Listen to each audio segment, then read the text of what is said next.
अक्सर आपने देखा होगा कि लोगों को ये बोलते हुए कि मुझे मांगलिक दोष है तो मेरी शादी कैसे होगी, मुझे मांगलिक दोष है तो मेरी शादी होगी भी या नहीं, और मुझे मांगलिक दोष है तो क्या मेरी पूरी लाइफ बर्बाद हो जाएगी। और कुछ लोगों ने तो यहां तक कह दिया है कि मेरी मांगलिक दोष है तो क्या मैं ज्यादा टाइम तक जिंदा नहीं रहूंगा।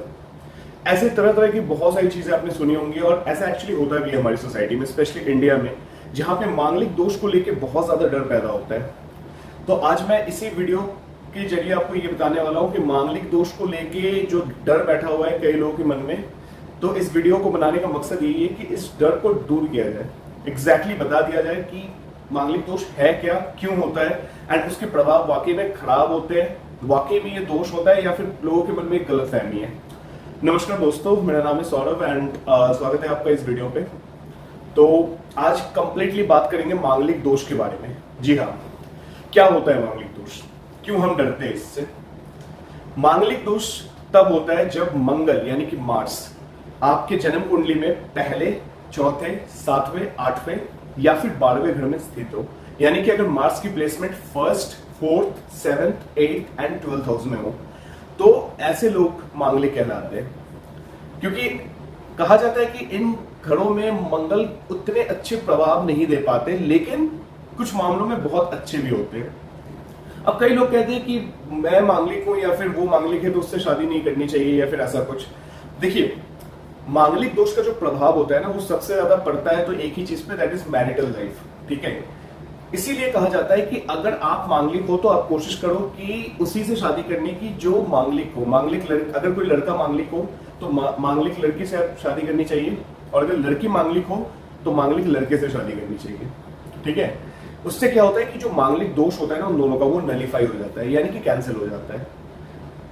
अब अगर मान लीजिए किसी मांगलिक लड़के को मांगलिक लड़की नहीं मिल रही है, नॉन मांगलिक लड़की मिल गई और अच्छा रिश्ता, बाकी गुण मिलान सब कुछ अच्छे से हो गया, लेकिन लड़की नॉन मांगलिक है, लड़का मांगलिक है, तो लड़कियों को क्या करना चाहिए, या फिर वाइसा वर्सा, मान लीजिए लड़की मांगलिक है, लड़का नॉन मांगलिक है, तो जो मांगलिक है उनको क्या करना चाहिए कि पहले आप अपने जो मांगलिक दोष है उसको शांत करवा लीजिए।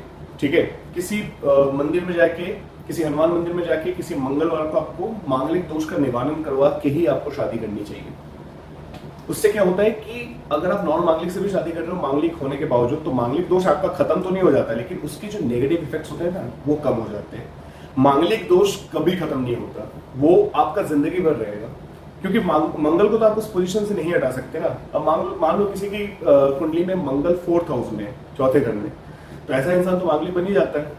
तो क्या आप मांगलिक दोष शांत करवा के भी उसको क्या मतलब मंगल को हटा दोगे वहां से? बिल्कुल नहीं, ये तो पॉसिबल ही नहीं है।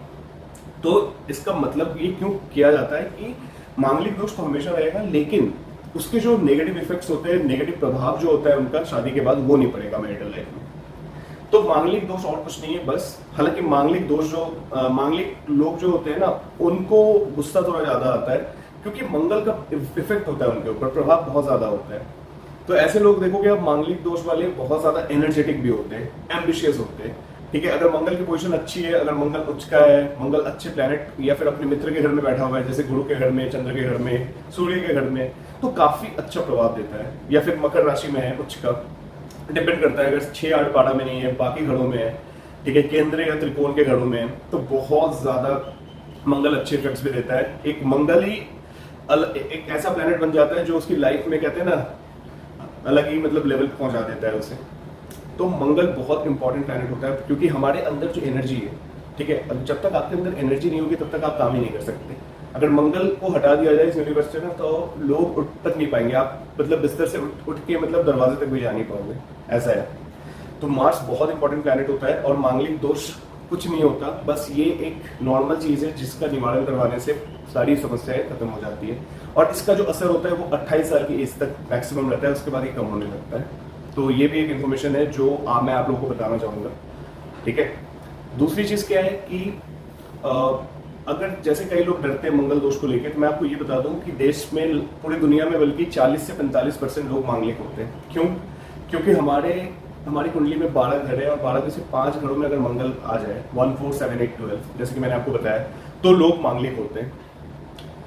तो आप सोचिए, अगर 5 को 12 से डिवाइड कर दीजिए तो कितना होगा? लगभग 41.6%, मतलब तकरीबन मैं 40 से 45% लोगों को बोलूंगा कि मांगलिक होते हैं। तो सोचो इतनी आबादी में 40 से 45%, लगभग आधी आबादी तो मांगलिक निकल गई। तो आप मांगलिक लोग बहुत आसानी से पा जाएंगे। अगर किसी की जन्म कुंडली देखते हैं, अगर आप 10 जन्म कुंडलियां देखेंगे उसमें से 3 या 4 लोग तो मांगलिक निकलेंगे। तो मांगलिक दोष से घबराने वाली कोई चीज नहीं है, ठीक है। मंगल को और अच्छा करने के लिए आप हनुमान जी की पूजा कीजिए, हनुमान जी की शरण में रहिए, और हनुमान चालीसा पढ़िए डेली। हर मंगलवार हनुमान मंदिर जाके हनुमान जी को भोग चढ़ाइए मीठे पान का, या फिर लड्डू भी चढ़ा सकते हैं। गुड़ खाइए खाने में, और साथ ही साथ लाल रंग की हैंकी रखिए अपने पास। ये सारी रेमेडीज कीजिए। मंगलवार को नॉनवेज मत खाइए। ये सारी रेमेडीज करके आप मंगल को और अच्छा बना सकते हैं अपनी कुंडली में, ठीक है। और तो उम्मीद करता हूँ आपको ये वीडियो अच्छी लगी होगी। अच्छी लगी हो तो please like share and subscribe जरूर करना मेरे इस चैनल को, एंड कमेंट करके भी बता सकते हो कि आप लोगों में से मांगलिक कौन कौन है। तो मिलते हैं अगली वीडियो में, और नीचे दिए गए इस नंबर पे कांटेक्ट कर सकते हैं आप, अगर आपको कंसल्टेशन चाहिए और अपनी कुंडली दिखवानी हो तो मिलते हैं अगली वीडियो में। तब तक के लिए नमस्ते।